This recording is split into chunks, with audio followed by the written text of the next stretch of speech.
മിശിഹായ്ക്ക് സ്തുതിയായിരിക്കട്ടെ.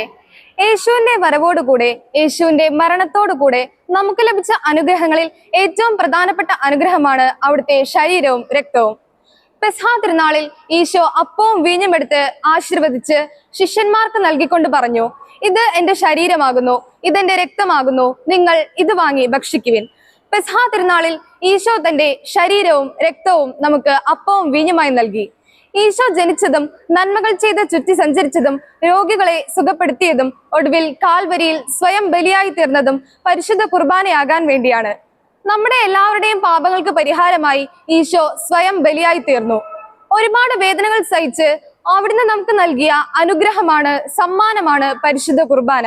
ആ പരിശുദ്ധ കുർബാനയെ നാം ഓരോ നിമിഷവും നിന്ദിച്ചുകൊണ്ടിരിക്കുകയാണ്. നമ്മുടെ ആവശ്യങ്ങൾ നിറവേറ്റുവാൻ വേണ്ടി മാത്രമാണ് നാം ദൈവത്തോട് പ്രാർത്ഥിക്കുന്നത്. അത് നിറവേറി കഴിയുമ്പോൾ നാം ദൈവത്തെ കൈവിടുന്നു. എന്തിന്? അത് നിറവേറ്റി തന്ന ദൈവത്തോട് ഒരു വാക്ക് നന്ദി പറയാൻ പോലും നാം മടിക്കാറുണ്ട്. പരിശുദ്ധ കുർബാനയോട് നമുക്ക് പുച്ഛമാണ്. അതുകൊണ്ട് തന്നെയാണ് നാം പരിശുദ്ധ കുർബാനയ്ക്ക് താമസിച്ചു വരുന്നതും ഒരു ഫോൺ കോൾ വരുമ്പോഴേക്കും പുറത്തേക്ക് ഓടുന്നതും. എന്നാൽ സ്വന്തം കാര്യങ്ങളിൽ വളരെയധികം കൃത്യനിഷ്ഠതയുള്ള നമുക്ക് എന്തുകൊണ്ട് ദൈവിക കാര്യത്തിൽ മാത്രം അതില്ല എന്ന് നാം സ്വയം ചിന്തിക്കണം.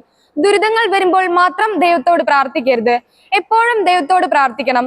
മരണവേദന അനുഭവിച്ച് മരിച്ച ഈശോ സ്വന്തം ശരീര രക്തങ്ങൾ അൾത്താരകളിൽ ബലിയർപ്പിച്ച് നൽകുമ്പോൾ നമുക്കതിനെ വേണ്ട, നാം അതിനെ നിന്ദിച്ചുകൊണ്ടിരിക്കുകയാണ്. ഈശോ ഒരുപാട് വേദനകൾ സഹിച്ച് നമുക്ക് നൽകിയ അനുഗ്രഹമാണ്, സമ്മാനമാണ് പരിശുദ്ധ കുർബാന. ആ സമ്മാനത്തെ ഒരിക്കലും താഴ്ത്തിക്കെട്ടരുത്, നിന്ദിക്കരുത്. സമ്മാനത്തെ നിന്ദിക്കുന്നത് അത് തന്നവനെ നിന്ദിക്കുന്നതിന് തുല്യമാണ്. അതായത് പരിശുദ്ധ കുർബാനയെ നിന്ദിക്കുന്നത് ഈശോയെ, ദൈവത്തെ നിന്ദിക്കുന്നതിന് തുല്യമാണ്. സാത്താൻ നമ്മുടെ ഉള്ളിൽ കുത്തിവെച്ചിരിക്കുന്ന ചില തെറ്റായ ബോധ്യങ്ങൾ കാരണമാണ് നാം പലപ്പോഴും ഇതുപോലെ ചെയ്തു പോകുന്നത്. പരിശുദ്ധ കുർബാന നൽകാൻ വേണ്ടി അവിടുന്ന് സഹിച്ചതുപോലെ മറ്റൊന്നിനും വേണ്ടി അവിടുന്ന് സഹിച്ചിട്ടില്ല.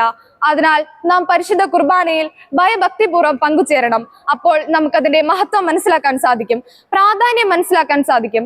പരിശുദ്ധ കുർബാനയ്ക്ക് നമ്മുടെ ജീവിതത്തിൽ പ്രഥമ സ്ഥാനം നൽകുമ്പോൾ ദൈവം നമ്മുടെ മേൽ നിരവധി അനുഗ്രഹങ്ങൾ വർഷിക്കും. നമ്മുടെ ജീവിതത്തിൽ ഒരുപാട് മാറ്റങ്ങൾ സംഭവിക്കും. നന്ദി.